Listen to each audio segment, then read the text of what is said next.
papai e mamães, mas mais no caso agora nós mamães, que realmente nós possamos estar instruindo nossos filhos para que eles não venham nos envergonhar como mães. E o exemplo que eu dei da minha sobrinha, ela nunca mais passou, né, vergonha com o filho com relação a isso. Da criança se jogar e espirraçar aquela coisa. Ai, isso... Ou se vai numa festa, a criança sai pegando tudo, um monte de doce, é uma coisa muito, muito feia. Então, a gente tem que estar orientando os nossos filhos com relação a isso. Nossos filhos, eles têm uma natureza caída, e se você deixar, eles vão se voltar para o erro, para o pecado. Porque o nosso coração, ele é tendencioso para o mal, para pecar. Isso não é A, B, C, não. São todos nós, somos assim. Então, é por isso que faz necessário esse cuidado,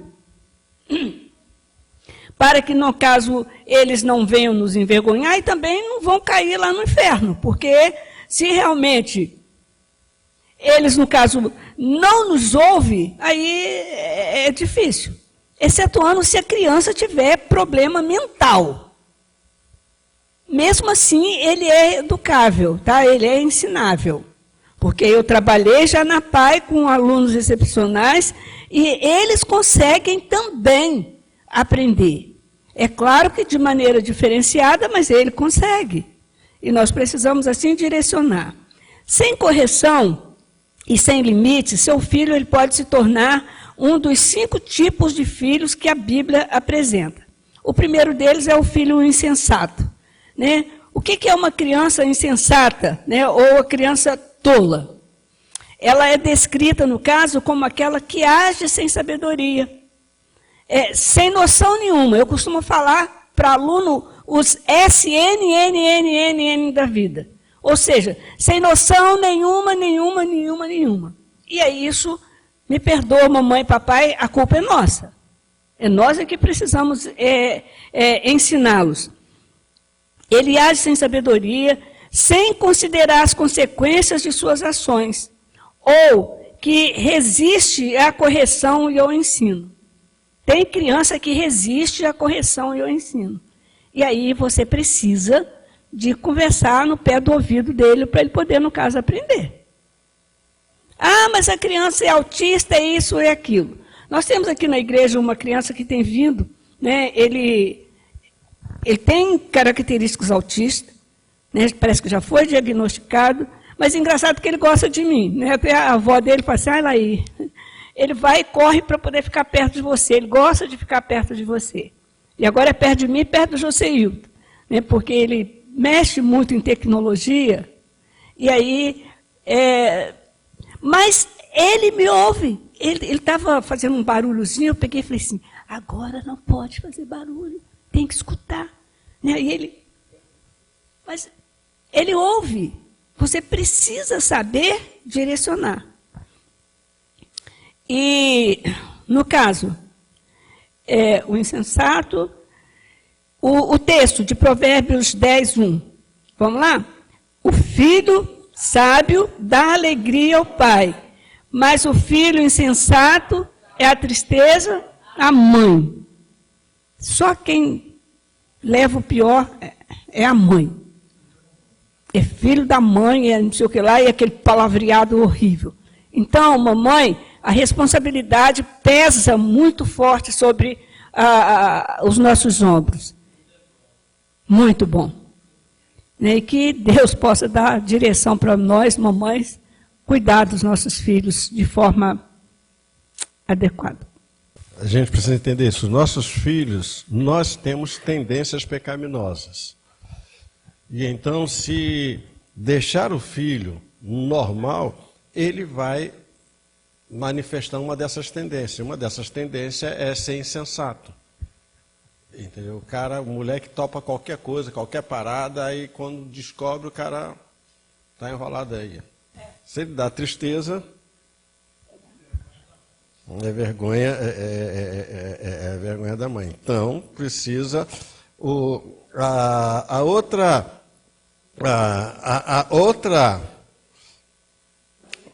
característica do filho sem correção, em que ele pode se transformar, é num simples. Uma criança é um filho simples. O termo simples é frequentemente associado a alguém inexperiente, ingênuo ou sem discernimento pleno. O que Provérbio 22:3 diz? Vamos ler. O prudente percebe o perigo e busca refúgio. O inexperiente segue adiante e sofre as consequências. Então, o filho, a criança simples, ela vai aceitar a sugestão dos outros, aí de vez em quando você tem que ir na escola, né? Pai tem que ir na escola, né? Mas o que houve? O que você fez? Não, porque todo mundo deu a ideia para fazer isso, eu fui lá, eu fiz, mas os outros e sobrou para mim. Então, é o filho simples. O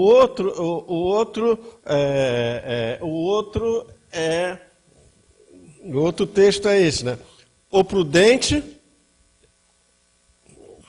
prudente percebe o perigo e busca refúgio. O inexperiente segue adiante e sofre. Entendeu? Você pode ter um filho que é simples. O cara é assim, simples. Ele não tem maldade nenhuma. É inocente. Entendeu? E aí ele está sempre caindo. Ele está sempre caindo em esparrela. O outro é o preguiçoso. O filho preguiçoso é frequentemente associado a atitudes de negligência, falta de diligência e rejeição do trabalho e da responsabilidade. Vamos ler o texto? O desejo do preguiçoso o mata, porque suas mãos recusam trabalhar. Sim, tem que botar para fazer, tem que fazer. Ele é preguiçoso. Se for preguiçoso, ele vai viver a vida inteira. Eu vi um dia desse, um tempo atrás, um negócio muito engraçado nos Estados Unidos, que o filho entrou com um processo judicial contra os pais, um filho de uns 40 anos. 40 anos, porque o pai cansou e mandou para sair fora de casa. E o filho entrou com um processo porque ele queria continuar em casa sendo sustentado pelos pais. Não ganhou, lógico que não, né? Graças a Deus tiveram juízo. Eu acho que se fosse aqui no Brasil. Atualmente, acho que até ganharia, porque essa cultura woke de hoje é um negócio doido. Hoje eu estava vendo um vídeo de um camarada saindo do caminhão. Ele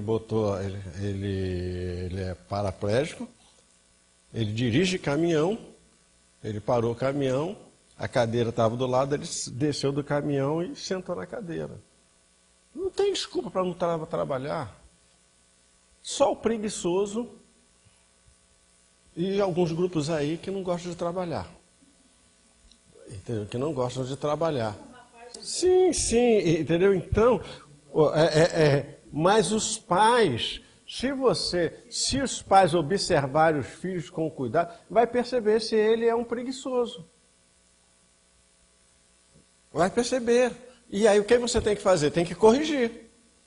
Então o filho tem que fazer coisas em casa, tem que trabalhar. Eu vi um vídeo interessante, que o pai está reunido com as filhas, né? Aí perguntou para a filha, o que você é? Ela, eu sou um gato. Nhau. Você é um gato? Tá bom. Você vai dormir lá fora. Gato come rato. Gato faz isso. Aí chegou no outro dia, eu estou com fome. Aí, tá aqui a comida. Eu quero que não, gato não come carne. Gato come isso e dorme na rua. No outro dia ela chegou, e aí? Não sou mais gato não.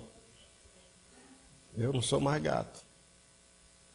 Entendeu? Então, essa cultura é doida. O escarnecedor, o escarnecedor é aquele que age com desprezo, zombaria e desrespeito, especialmente em relação à sabedoria, correção e às coisas de Deus. Escarnecedor é esse, tem um filho que é escarnecedor, você vai corrigir ele zomba de você, faz rir da sua cara, faz piadinha de mau gosto.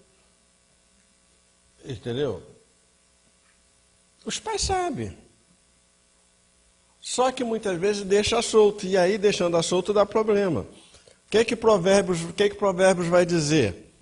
O filho sábio aceita a instrução do pai, mas o escarnecedor não ouve a repreensão.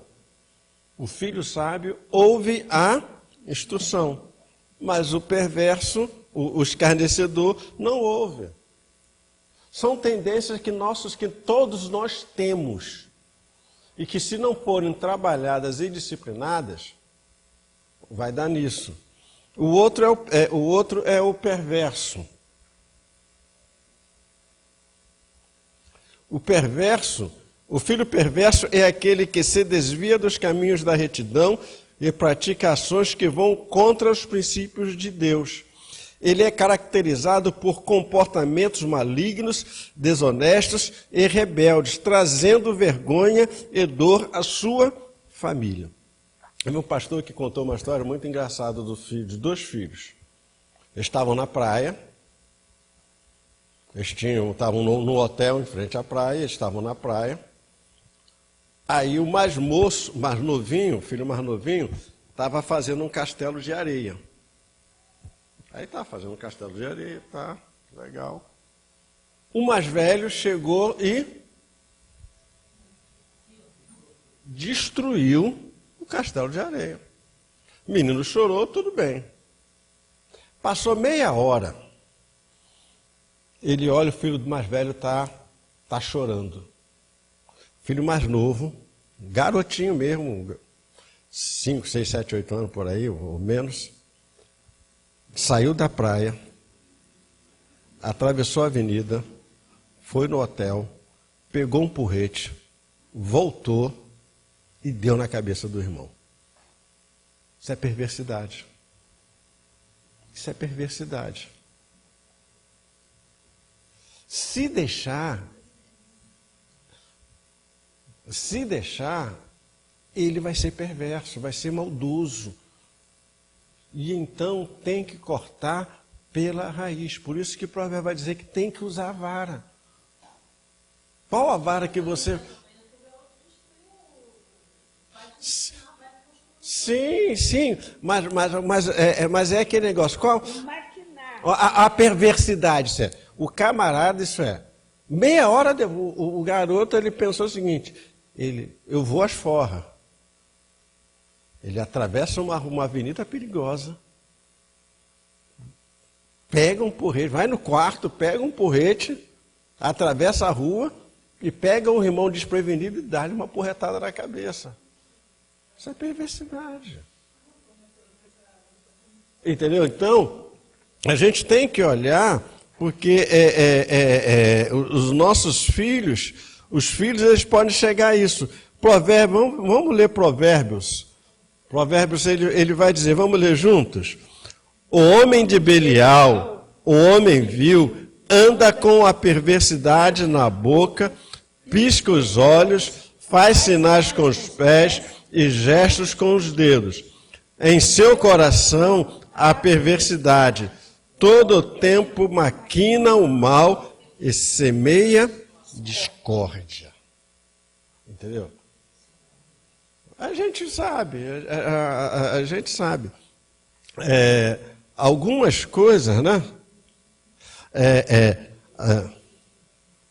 Algumas coisas importantes que devem ser consideradas na disciplina dos filhos. O que a gente deve considerar, então, tendo esses aspectos todos? O que a gente precisa considerar para corrigir, para disciplinar os nossos filhos? Correção sem ira, né? Deve ser muito difícil isso, né? Você que é papai e mamãe, e corrigir o filho quando ele pisa na bola sem ira. A correção deve ser justa e sem raiva. O objetivo da disciplina não é punir, mas é ensinar. Uma vez nós tivemos uma palestra e o casal palestrante falou sobre essa situação. Se você for corrigir com ira, peça a direção de Deus e não corrija no momento daquela ira. Porque aí, às vezes, é que pode ocorrer os excessos. Mas tenta engolir, pedir a Deus direção e converse, né, com a criança para ela saber que ela está sendo disciplinada por causa disso, disso e disso. Porque se você não fizer isso, ele vai ter medo de você. Porque às vezes os filhos, eles não respeitam os pais, eles têm medo dos pais. Apesar que muitos pais, né, falam assim, ó, você tem que... se você não quer me respeitar, então tenha medo. Pode ter medo. Eu não vou me importar. Mas você precisa saber que eu sou seu pai. Ou eu sou sua mãe. Então nós temos que ter essa autoridade sobre os filhos. Exatamente. Eu sou seu pai, eu sou sua mãe. Sou sua amiga? Sim. Sou seu amigo? Sim. Mas você tem que saber o seguinte, que tem limites.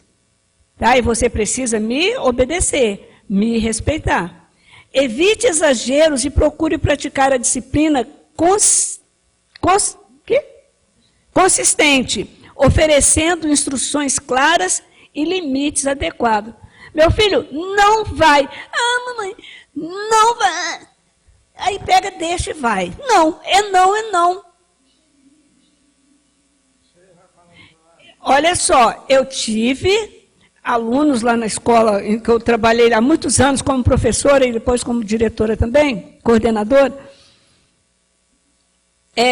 As crianças às vezes falavam assim, a tia Laí parece sargentão, né? E a outra tia era boazinha. Aí às vezes tinha hora que a outra tia era sargentão e eu que dava uma de boazinha. Mas eu sempre falei para os pais, olha só, nós fazemos isso, isso e isso. E quando eu falo não, não significa não. Não é passar a mão na cabeça e deixar. E às vezes, os nossos filhos, eles acabam sendo inconsequentes, porque eu acabo deixando, eu cedo, né, por causa da insistência dele. Mas nós precisamos aprender a falar não. Não é não, meu amor. Vai chorar, vai. Não vai morrer. Se morrer, a gente vai no seu enterro, tá? Tem que ser duro, que aí ele vai aprender, né? Ou ela. Aluno, quantas e quantas vezes queriam, não. Aí rodar, tia, não. E aí eles sabiam que era não. Agora você entendeu o que é não, né? Beleza. E nós precisamos realmente ter essa, né, eu diria o seguinte, é fazer com que eles entendam, né, que eles serão recompensados quando eles agirem de maneira correta. Mas quando agirem de maneira incorreta, eles irão receber a disciplina. E esse equilíbrio, quando você faz isso, você vai estar fazendo com que a criança ela entenda das consequências de suas ações. Quando você fala não, tem que ser não. Ou quando você fazer a criança como joguete. Fala com o seu pai. Aí o pai, fala com a sua mãe. Então vocês aprendam um código aí, se um falar, vai falar com seu pai, significa que não é para ir. Meu filho, não vai. Fala com a sua mãe. Se for falar com a mãe, é não. Então não vai. Mas criando vocês dois o código para poder saber. E aí a criança vai realmente entender que ela sofre as consequências de suas ações. Nós adultos sofremos. Então eles têm que aprender desde cedo que vai sofrer as consequências. né, das suas ações. Gente, se a criança de 5 anos, presta atenção no que eu estou falando, se uma criança de 5 anos for perguntar um negócio para você, não vai tapar sol com a peneira ou inventar moda, não. Fala, porque ele já sabe. E se você mentir para ele, ele vai saber que papai está mentindo, mamãe está mentindo. Agora, é claro que a gente precisa de usar, né, de uma linguagem, exatamente, é só aquilo. É igual uma criança uma vez me perguntou, tia, Deus fez sexo com Maria, tia? Né, porque Jesus é filho de Maria, né, filho de Deus. Agora, como sair de uma pergunta maluquete dessa? Não, amor. Aí você precisa saber, e de preferência ter um livro de ciências perto de você, onde tem lá os crescimentos dos bebezinhos. Mas não. Ah, semente? Mas como que é a semente? Aí, se eles fizerem essa pergunta, porque eles já sabem. Então fala que é o espermatozoide com o óvulo da mamãe, e aí fecundou e o neném foi crescendo dentro da barriga da mamãe. Aliás, dentro da barriga não, dentro do útero. O útero está dentro da barriga, né? O garoto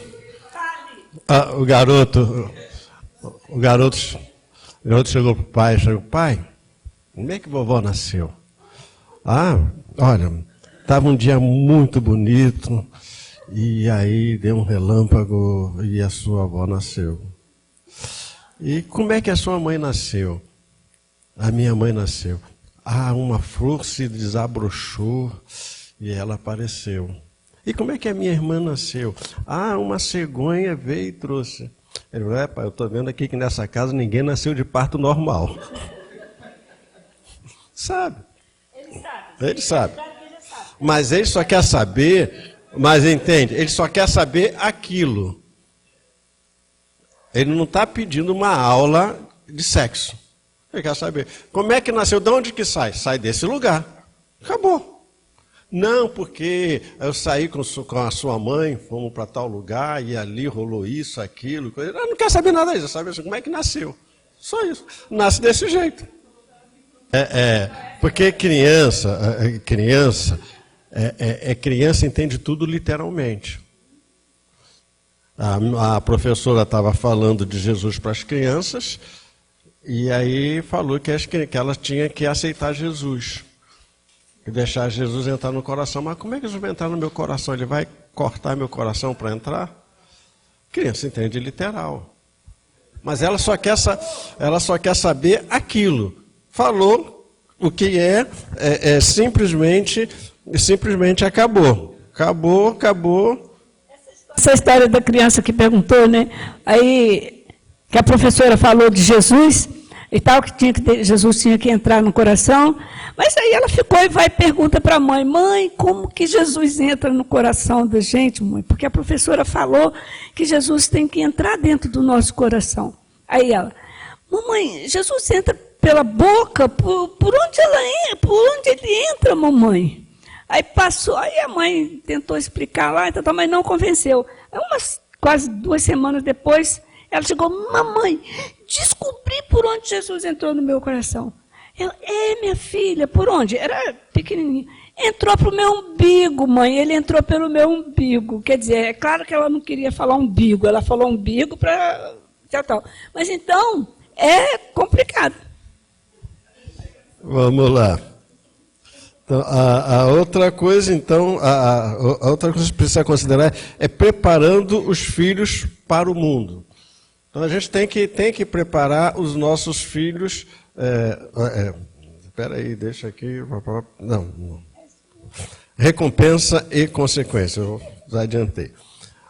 Além da correção, os pais devem oferecer incentivo positivo, mostrando que o bom comportamento também é reconhecido e recompensado. Esse equilíbrio ajuda a criança a perceber as consequências das suas ações. Então, se faz coisa boa, tem que ser premiado. Faz coisa ruim, tem que ser disciplinado. Eu estou tentando lembrar o nome do escritor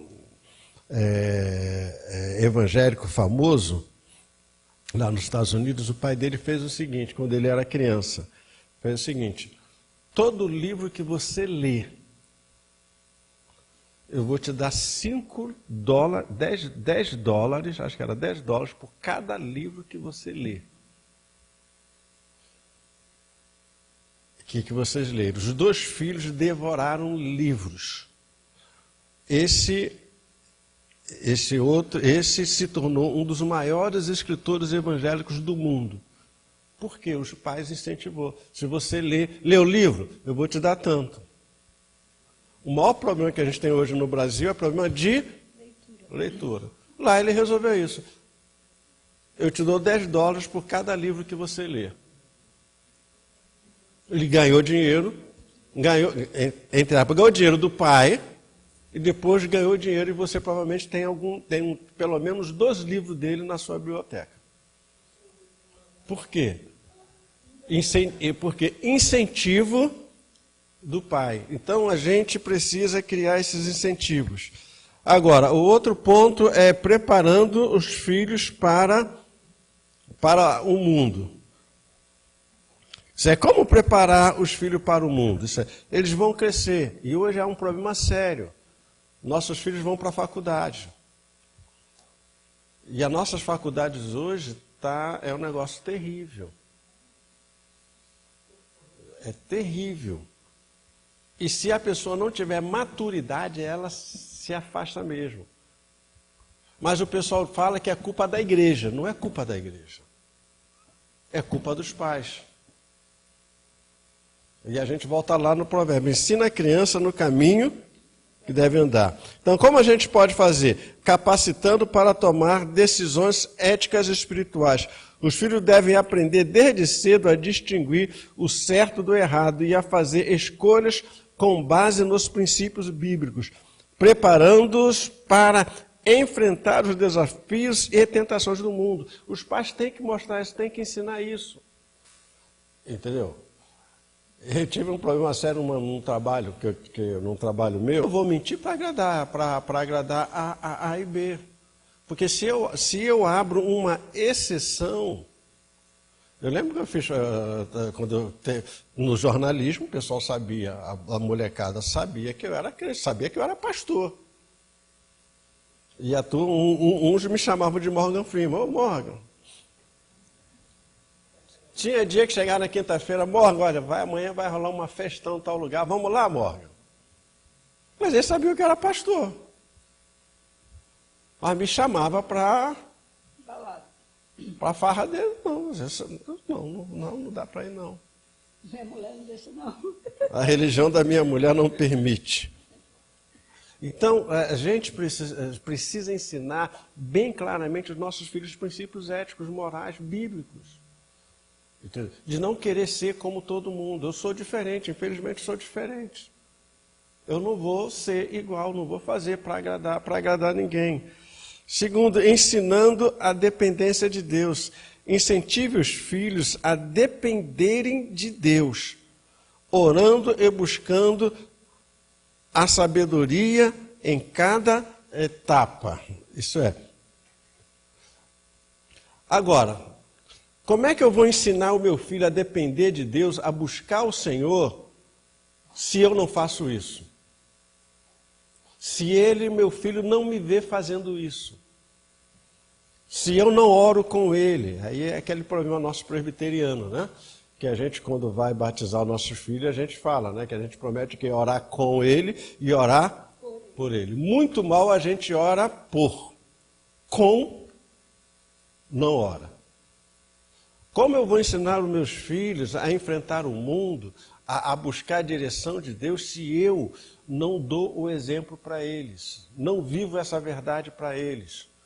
Eles não me vê orando, não me vê eu com a minha mulher buscando ao Senhor, dependendo do Senhor.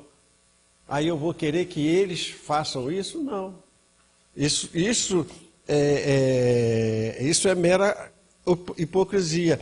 A fé e a confiança em Deus são fundamentais para enfrentar os desafios e crescer espiritualmente. Se a gente não tiver uma maturidade cristã, que é dada em casa, não é dado na igreja. É em casa que é dado. Pergunta aos professores de criança, né? Passa dever para casa da escola, da igreja, né? Para fazer em casa. Pergunta quais pais que chegam em casa e pergunta para os filhos o que aprendeu na igreja. Ninguém. Aí o filho chega na idade de ir para a faculdade e vai embora. Mas por quê? Não recebeu em casa. Não tem em casa. E aí se afasta. A letra C. Viver a missão. Ensine aos filhos a importância do serviço e da missão. Nós temos que trabalhar, nós temos a nossa missão. E quando nós ensinamos a ele que o nosso lar é um campo missionário e que eu necessito ser sal, que eu necessito ser luz, eles, no caso, vão entender a vida de maneira diferente. Porque quando eu aprendo, o meu lar é um campo missionário, então eu tenho que ensinar e discipular meus filhos. E eles vão aprender, é claro, porque vai guardar no coração aquilo que é ensinado, e aí eles vão aprender que eles são luz, que eles são da terra, e onde ele estiver, tá? Seja onde for, eles vão estar com os coraçõezinhos deles dispostos a servir, dispostos a obedecer, e sabendo que ele é luz, que ele é sal da terra e que ele é luz do mundo. E quando eu ensino isso e ele entende isso, a sua missão, aí, gente, nós podemos ficar tranquilos, porque eles não irão entrar nas esparrelas da vida. Porque os nossos coleguinhas, eles vão chamar a gente para fazer bobagem. Aí, eles têm que saber, eu não vou, né? Eu não participo disso. Eu não gosto disso, eu não quero. Ah, por quê? Porque eu não quero. Mas você precisa de incutir na cabeça dele que ele é sal e que ele é luz. Porque senão, se você realmente não fizer isso, aí o mundo lá vai abocanhar. Uma vez eu falei para uma mãe, seu filho está pegando drogas e tal, na escola, eu avisei. Aí a mãe ficou com raiva de mim, achou que eu era doida, a esposa do pastor é doida, e tirou o filho da escola. Aí levou para uma outra escola. 2 meses certinho, o filho teve uma overdose dentro do banheiro da outra escola, e a escola chamou os pais para poder pegar o filho, para poder levar para o UPA. Aí, depois de um tempo, ela veio e me pediu perdão. Porque ela tirou o filho lá da escola, né, tipo, blasfemando com relação à minha pessoa, que eu era doida, que a esposa do pastor é maluca, está vendo isso, vendo aquilo. Aí ela falou assim, que realmente ela poderia ter me ouvido. E o filho, né, se enveredou por esses caminhos tortuosos. Esqueceu que era sal e que era luz. Concluindo, nós precisamos criar nossos filhos segundo a perspectiva cristã, que envolve instrução bíblica, disciplina amorosa, exemplo de vida e um lar que reflete o amor de Cristo. Isso é responsabilidade dos pais. O nosso lar tem que ser um paraíso, o nosso lar tem que ser um céu. O nosso lar tem que ser um lugar em que os nossos filhos tenham prazer de estar e de levar os amiguinhos. Porque lá ele se sente seguro. Mas essa responsabilidade é nossa. O casamento cristão é uma parceria onde ambos os pais contribuem para a formação espiritual e moral dos filhos, com a certeza de que estão semeando para a glória de Deus e avançando e o avanço do seu reino. Criar filhos não é apenas uma responsabilidade, mas é um ministério. Criar filhos é um ministério. Ao formar filhos no temor e amor de Deus, os pais cumprem sua vocação. confiando que Deus os capacitará para esse importante papel e que Ele mesmo guiará os filhos ao longo da vida. O provérbio diz, ensina a criança no caminho em que ela deve andar. E quando for velha, ela não vai se desviar. Se a gente pega esse texto, se Deus é verdadeiro, isso é verdade. Então, se o meu filho se desvia, ou é porque Deus é mentiroso, ou eu falhei. Mas normalmente nós falamos, mas eu fiz tudo o que eu podia. Falei, eu até criei na igreja. Até cachorro se cria na igreja. Entendeu? Qualquer coisa se cria na igreja. Mas ensinar é outra coisa. Olha, segundo a psicologia, vamos dizer, até 5 anos você enfia o que você quiser na cabeça do seu filho. E ali forma a cabeça dele. Depois é só agregar. Entendeu? Então, quando a Bíblia diz que eu tenho que ensinar caminhando, andando, no deitar, está deitado lá, você está ministrando a palavra, está orando para ele está ouvindo, aquilo está entrando na mente dele. Entendeu? Tecnicamente, hoje, vamos dizer, o filho hoje é considerado adulto até os 18 anos, depois dos 18 anos, é responsabilidade civil, né? Mas eu entendo o seguinte, se nós fizermos a nossa parte de ensinar realmente a palavra de Deus, de viver essa verdade em casa, ele pode até se desviar, mas ele volta. Ele até volta. Mas eu falo o seguinte, eu aprendi uma coisa nesses meus quase 40 anos de ministério. Eu aprendi uma coisa. O evangelho não pode, de repente, mudar, salvar a pessoa. Ele não pode, só de repente, ele não salva a pessoa, mas faz a pessoa ser um cidadão honesto. Se a pessoa é exposta à palavra de Deus, ele vai ser uma pessoa honesta. Vai ser um bom cidadão. Entendeu? Então, a responsabilidade, é por isso que ser pai, quando eu falo ser pai, não estou falando ser marido, não. Ser pai, eu estou falando pai e mãe. É uma grande responsabilidade. Porque é uma vida que ele tem um destino eterno na sua mão. Porque se você não souber trabalhar ele, você vai jogar ele para o mundão. Entendeu? E você vai prestar contas a Deus. Eu te dei um filho. E o que você fez desse filho? O problema nosso hoje é o seguinte, por que eu quero ser pai? Eu quero ser pai para mostrar que eu sou homem. É só isso, eu sou homem. Você é o quê? Eu sou pai porque eu sou homem, eu gerei filho. Eu sou macho. Lá na outra igreja, no começo, o pessoal perturbava muita gente por causa que a gente não tinha filho. Ah, você tem filho, tem que ter filho, não tem filho, tem que ter. Até uma vez lá, uma profetisa apareceu lá na igreja e teve uma revelação que lá estava grávida, foi lá em casa, fez aquele negócio, levou roupinha de bebê, cantou aquele hino Vinde de Menino, só que a mulher não sabia quando Vinde de Menino, vinde a Jesus, né? Só que ela não sabe que esse hino é feito para velório, não é para criança, não é para nascimento.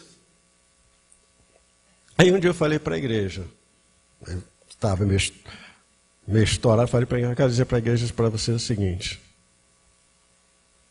se Deus quiser me dar um filho, ele tem que ser de Jesus, porque eu não quero criar filho para ser filho do diabo. Se for para ser filho do diabo, eu prefiro não ter do que fazer com que alguém que saia de mim vá para o inferno. Eu não quero. Se Deus me der um filho, ele não tem opção. Ele vai ter que ser de Deus. Se não é, eu não quero ter, porque eu não quero encher o inferno. Simplesmente isso. Simplesmente isso. Então, a gente precisa entender isso. Terminando, né? O que a gente precisa fazer? Busque recursos e ferramentas que auxiliem na criação de filhos, como livros, cursos, e mentoria. Tem um filme que está passando muito bom aí, que é esse Forja. Semeia isso no coração dos seus filhos. Semeie essas coisas. Envolva-se ativamente na comunidade cristã e procure apoio e encorajamento. Lembre-se, o papel dos pais é fundamental para a formação dos filhos com base na fé, amor e disciplina. Vocês podem guiar seus filhos para um futuro promissor e abençoado. Vocês podem fazer isso. É por isso que nós temos nossos filhos, são médicos, são engenheiros, são educadores, mas não querem nada com Deus. Porque a gente investiu na vida profissional, mas não investiu na vida espiritual. Ok, queridos? Vamos ficar de pé, vamos terminar. Semana que vem quarta-feira que vem nós estaremos terminando o nosso estudo. Quarta-feira, vamos estar falando sobre os inimigos do casamento. Aquelas coisas que podem destruir nossos casamentos. Podem acabar com os nossos casamentos. Então, nós vamos estar vendo isso. Na medida do possível, vamos tentar chegar 7h30, porque a gente chegando 7h30, a gente acaba 9h30. A gente começou 8 horas, são 10 horas. Entendeu? Aí fica. Para mim agora é fácil, porque eu moro aqui do lado, mas o casal aqui mora lá onde que eu morava, lá no Braga. Entendeu? Vamos tentar fazer um meio termo aí para facilitar a vida de todo mundo. Lembrando, amanhã nós temos a nossa vigília de oração às 21h30, ok? Vamos orar. Senhor Deus e Pai, exaltado seja o teu nome. Conceda-nos, ó Deus bendito, a gratidão, o louvor, a adoração, a exaltação ao teu santo nome. E que os nossos filhos, ó Deus, eles realmente sejam presentes do Senhor, sejam habitantes dos céus. E aqueles que ainda estão fora, Pai, que o Senhor possa tocar, salvar, libertar, curar, trazê-los, ó Pai, ao conhecimento da Tua palavra. Intervenha, Deus, naqueles que têm os filhos pequenos, ó Deus, que ainda precisam de tanta direção. Que o Senhor possa dar sabedoria aos pais, para que eles façam o melhor e realmente leiam a Bíblia com eles, memorizem a Bíblia com eles, orem com eles e os abençoe. Ó Deus Pai, Deus Filho, Deus Espírito Santo, nossa gratidão por esta noite, pelo lanche que tivemos, nossa gratidão pelo Teu cuidado para conosco. Perdoa os nossos pecados. Nós oramos no nome de Jesus, que nos ensinou a orar, dizendo: Pai nosso que estás nos céus, santificado seja o Teu nome. Venha o Teu reino, seja feita a Tua vontade, assim na terra como nos céus. O pão nosso de cada dia nos dai hoje. Perdoa as nossas dívidas, assim como nós perdoamos aos nossos devedores. Não nos deixe cair em tentação, mas livra-nos do mal, pois Teu reino, o poder e a glória para sempre. Amém, Jesus. Amém.